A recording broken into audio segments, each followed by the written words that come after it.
Hello students, भूगोल की कक्षा में आप सबों का फिर से एक बार स्वागत है। तो जैसा कि हम लोग पिछले क्लास में पढ़ रहे थे, विश्व जनसंख्या वितरण घनत्व और वृद्धि, उसमें हम लोग काफी आगे तक आ गए हैं और आज हम लोग पढ़ेंगे विश्व जनसंख्या के 2 गुनी होने की अवधि।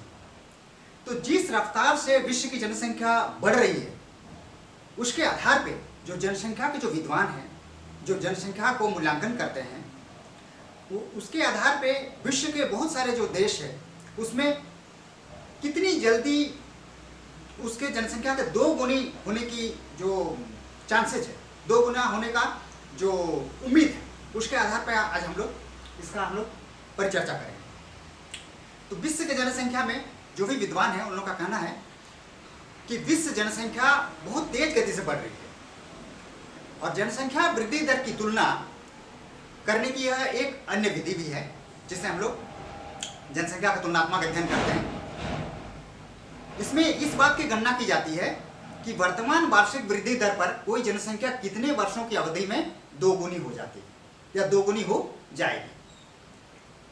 तो वर्तमान जैसे 2% से लेकर 2.9% की वृद्धि दर लगभग 71 देशों की, विश्व के 71 देशों की जनसंख्या का है।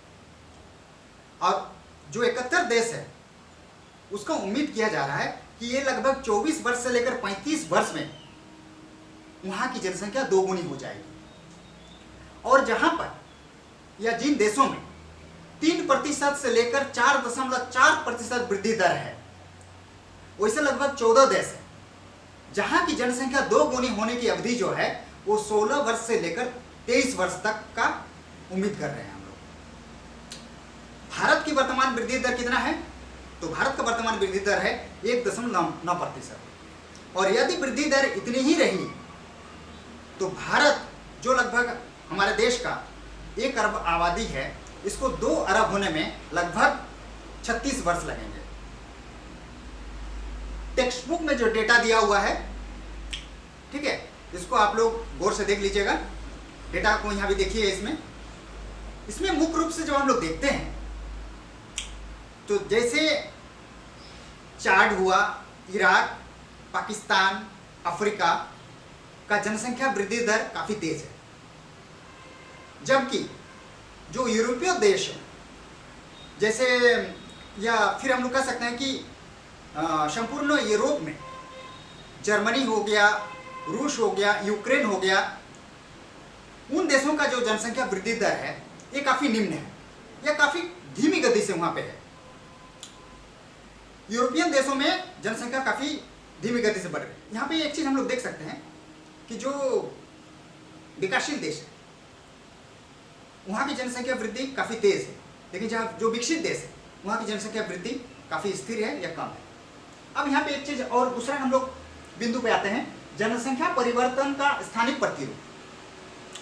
तो विश्व के विभिन्न भागों में जनसंख्या की वृद्धि दर भिन्न भिन्न है। अफ्रीका में सबसे अधिक जनसंख्या वृद्धि दर है और अफ्रीका का वृद्धि दर जो है लगभग 2.4% वृद्धि दर पाई जाती है। इसके पश्चात लैटिन अमेरिका जो है ये लगभग 1.6%, एशिया 1.4%, ओशनिया 1.3% तथा उत्तरी अमेरिका लगभग 0.9% का वृद्धि दर है। तो यूरोप में जनसंख्या लगभग अगर हम लोग देखेंगे तो ये लगभग स्थिर है, काफी तेज गति से नहीं बढ़ रही है। और हम लोग अगर लगभग 1995 से लेकर 2000 में अगर हम लोग देखेंगे कि इस समय अवधि में, तो यूरोप में काफी धीमी गति से वहां पर वृद्धि हुई है। लेकिन अफ्रीकी देशों में जैसे लाइबेरिया, इसमें सबसे अधिक 8.2% जनसंख्या वृद्धि दर पाई जाती है।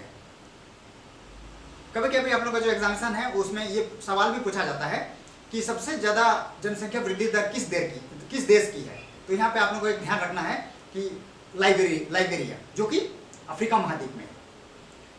इसके बाद आता है रवांडा का नंबर, जहां पर लगभग 7.7% की वृद्धि दर से बढ़ रही है अभी जनसंख्या। जहां तक अफ्रीका के बारे हम लोग देखते हैं, अफ्रीका महादेश के बारे, तो वहां पे नाइजीरिया जो है ये अफ्रीका का सबसे अधिक जनसंख्या वाला देश है।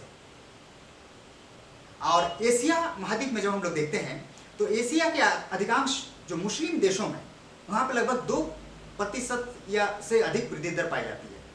और उसमें प्रमुख है आपका अफगानिस्तान है, इराक है, आपका कुवैत है, पाकिस्तान है, सीरिया है, यमन है। इन प्रमुख मुस्लिम देशों में काफ़ी तेजी से जनसंख्या वृद्धि हो रही है। वहीं जो सबसे नंबर 1 पोजीशन में अभी तक है चीन ने अपनी जनसंख्या नीति जो अपनाई है, 1 चाइल्ड पॉलिसी, एक बच्चे का जहाँ पे मतलब अहमियत दी जा रही है, वहाँ पे चीन लगभग 0.9% पे अभी अब जो जनसंख्या का उसका वृद्धि दर था उसको निम्न स्तर में किया है। अभी चीन का जब वर्तमान जो जनसंख्या वृद्धि दर है वो आपका 0.9% है। और कुछ यूरोपीय देश को अगर हम लोग देखेंगे तो वहाँ पे ऋणात्मक वृद्धि भी पाई जाती है। ऋणात्मक वृद्धि मतलब काफ़ी कम वृद्धि हुआ है। उसमें से प्रमुख देश कौन कौन सा है? उसमें इटली है, पुर्तगाल है, बुल्गारिया है, क्रोशिया है, हंगरी है, रोमानिया। इन सब देशों में काफ़ी धीमी गति से वृद्धि हुई है। अब हम लोग देखते हैं कि 1995 से लेकर 2000 के मध्य में लैटिन अमेरिका में किस तरीके से वृद्धि हुई। तो लैटिन अमेरिका में आपका बेलीज, बोलिविया, कोस्टारिका, ग्वाटेमाला, जो इन जो देश है या इन जो ये जो क्षेत्र हैं, यहाँ पे जनसंख्या वृद्धि लगभग 2% के आसपास थी। लेकिन यहाँ पे एक दूसरा चीज हम लोग देखने मिलता है, इस दौरान क्यूबा में लगभग 0.4% वृद्धि दर पाई गई। अच्छा, अभी तक जो भी हम लोग जनसंख्या वृद्धि का जो हम लोगों ने दर देखा, उसके आधार पे हम लोग ये निष्कर्ष पे पहुंच सकते हैं और हम लोग इन बिंदुओं पर हम लोग चर्चा कर सकते हैं, या ये बिंदुओं को हम लोग को ध्यान में रखना है। जिसमें सबसे पहला बिंदु हमारे दिमाग में ये आता है कि विश्व में प्रति मिनट जन्म लेने वाले प्रत्येक 10 शिशुओं में से 9 शिशु जो है वो आपका विकासशील देश मतलब डेवलपिंग कंट्रीज में, और एक शिशु 10 शिशुओं में से 9 जो है वो विकासशील देशों में, और उसमें से एक शिशु विकसित देशों में जन्म लेता है। तो इससे हम लोग एक जन्म दर का अंदाजा लगा सकते हैं। दूसरा पॉइंट में, दूसरा जो बिंदु है उसमें हम लोग ध्यान देते हैं, जैसे जहां तक मृत्यु का संबंध है तो विश्व के प्रति 5 मृत्यु में से 1 मृत्यु विकसित देशों में मतलब डेवलप्ड कंट्रीज में, और 4 मृत्यु प्रति मिनट ये विकासशील देशों में होती है। ठीक है, अब नेक्स्ट दूसरा हम लोग एक बिंदु पर और चर्चा करते हैं। अब इसी तरह देखिए, इसी प्रकार शिशु मृत्यु दर में हम लोग देखते हैं कि एक दिन में प्रति 80 शिशु मृत्यु में से 89 जो है वो विकासशील देशों में, और मात्र 1 शिशु का जो मृत्यु होता है वो विकसित देशों में होता है। ठीक है, तो इन सारे बिंदुओं से हम लोग को पता चल रहा है। अभी देखिए एक और हम लोग बिंदु पे चलते हैं कि जो विश्व के प्रति 50 व्यक्तियों की जो प्राकृतिक वृद्धि होती है उसमें जो 49 व्यक्ति जो है उसकी विकासशील देशों में होती है, और विकसित देशों की भागीदारी लगभग 2% है या इससे भी कम। तो इसी कारण विश्व की जो कुल जो जनसंख्या है उसमें हम लोग देखते हैं कि विकसित देशों की हिस्सेदारी जो है वो निरंतर घटती जा रही है, और इसके जस्ट विपरीत जो विकासशील देशों की जो हिस्सेदारी है इसमें तीव्रता से बढ़ती जा रही है। तो इससे हम लोग अंदाजा लगा सकते हैं कि विकासशील देशों में जन्म दर काफी ऊंचा है, हालांकि मृत्यु दर भी है विकासशील देशों में ज्यादा, और वहीं जब विकसित देशों में आते हैं तो जन्म दर काफी कम है और मृत्यु दर भी काफी कम है। लेकिन चूंकि उन लोगों ने काफी नियंत्रण किया है तो इसके आधार पर हमें ये विकसित देशों में और विकासशील देशों में ये हमें एक मतलब फर्क पता चलता है। हालांकि ये कोविड-19 जो महामारी आई है इसमें विकसित जो देश हैं जैसे जर्मनी हो गया, इटली हो गया, या जो भी यूरोपियन कंट्रीज है, अमेरिकन कंट्रीज है, वहाँ पे ज़्यादा मृत्यु हुई है। तो ये कोविड-19 जो है ये अकस्मात ये महामारी के चलते हुआ है, इसको प्राकृतिक तौर पे हम लोग इसका मूल्यांकन नहीं कर सकते। ठीक है, अब जैसे शुरू में ही हम लोगों ने देखा है कि जो 2012 के अनुसार जो 2012 का जो डेटा था उसके आधार पे सबसे पहला जनसंख्या वाला जो देश था उसमें एक चीन था, दूसरा नंबर में आपका भारत था, तीसरा नंबर में संयुक्त राज्य अमेरिका था, चौथा नंबर में आपका इंडोनेशिया था, पांचवा नंबर में आपका ब्राजील था, छठा नंबर में आपका पाकिस्तान था, सातवां नंबर में आपका नाइजीरिया था, 8वां नंबर में आपका बांग्लादेश था, और 9वां नंबर में आपका रूस था, और 10वां नंबर में आपका जापान। ये 2012 के आधार पर। लेकिन जो जनसंख्या के जो विद्वान हैं या जनांकिकी में जो इसका मूल्यांकन करते हैं, उसके आधार पे 2050 में एक अलग जो डेटा है वो हमारे सामने आ सकता है। या जो जनसंख्या के विद्वान हैं वो लोग मूल्यांकन कर रहे हैं कि 2050 में नंबर 1 पोजीशन जो है उसमें सबसे नंबर 1 पोजीशन उनके अनुसार 1 नंबर में भारत, 2050 की बात मैं कर रहा हूँ, 1 नंबर में भारत, 2 नंबर में चीन, 3 नंबर में संयुक्त राज्य अमेरिका, 4 नंबर में इंडोनेशिया, 5 नंबर में पाकिस्तान, 6 नंबर में नाइजीरिया, 7 नंबर में बांग्लादेश, 8 नंबर में ब्राजील, 9 नंबर में आपका कांगो गणतंत्र रिपब्लिक, और 10 नंबर में इथोपिया। तो जैसा कि हम लोग देखें 2012 और 2050 इन दोनों में काफी अंतर है और बहुत कुछ अलग होने जा रहा है, ये जनसंख्या वृद्धि के दर के अनुसार। अब हम लोग देखते हैं जनांकीय संक्रमण। जनांकीय संक्रमण का मूल आधार क्या है? ये जन्म दर, मृत्यु दर तथा इनके आपका अंतर के कारण जनसंख्या की जो प्राकृतिक वृद्धि होती है, इसे ही मूल रूप से हम लोग जनांकीय संक्रमण कहते हैं। और इस जनांकीय संक्रमण जो है इसको मुख्य रूप से W.S. थॉम्पसन ने सन 1929 में प्रस्तुत किया था, और 1945 में फ्रैंक W. नेटोस्टीन नामक जनांकीय विद्वान ने इसको संशोधित किया। तो सामान्य तरीके से अगर हम इसको समझेंगे जनांकीय संक्रमण को, तो जनांकीय संक्रमण की परिकल्पना जनसंख्या से संबंधित परिवर्तनों को दर्शाती है, ये हम कह सकते हैं। जब यहाँ पे एक चीज देखते हैं कि जब एक कृषि प्रधान ग्रामीण समाज प्रौद्योगिकी आधारित नगरीय समाज में बदलता है, तब जनसंख्या के प्रवृत्तियों में जो बदलाव आती है, मुख्यतः उसको हम लोग जनांकीय संक्रमण का आधार कर सकते हैं। और इसके 3 अवस्था है, या हम लोग इसको 3 अवस्था में बांट सकते हैं। तो जो सबसे प्रथम अवस्था है, डेटा में आप लोग देखिए, ठीक है। प्रथम अवस्था में क्या है? इस अवस्था में उच्च जन्म दर तथा उच्च मृत्यु दर दोनों होता है। यहाँ बड़े बड़े परिवारों को संपत्ति माना जाता है, ठीक है। जो संयुक्त परिवार होता है इसको हम लोग संपत्ति मानते हैं, क्योंकि हम लोग का ऐसा मानना है कि जितने व्यक्ति होंगे उतना काम हम लोग सरल तरीके से कर सकते हैं। और अधिकांश लोग जो है ये शिक्षा से दूर रहते हैं, शिक्षा से वंचित रहते हैं, और कृषि कार्य में ये लोग ज़्यादा सम्मिलित रहते हैं, या कृषि कार्य इनकी प्रधानता होती है। और लगभग 200 वर्ष पूर्व, 200 वर्ष पहले संपूर्ण विश्व के सभी देशों का लगभग यही स्थिति था, जो प्रथम अवस्था। अब हम लोग द्वितीय अवस्था में आते हैं। तो द्वितीय अवस्था में क्या होता है?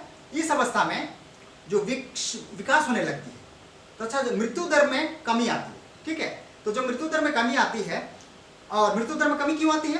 क्योंकि यहाँ पे स्वास्थ्य सेवाओं एवं विभिन्न जो प्रकार के जो विकास मूलक जो काम होती है, ये प्रभाव करने लगती है, जिसके कारण यहाँ पे जन्म दर जो है ये ज़्यादा होती है और मृत्यु दर कम होने लगती है, जिसके कारण जनसंख्या काफ़ी तेजी से बढ़ती है द्वितीय अवस्था में।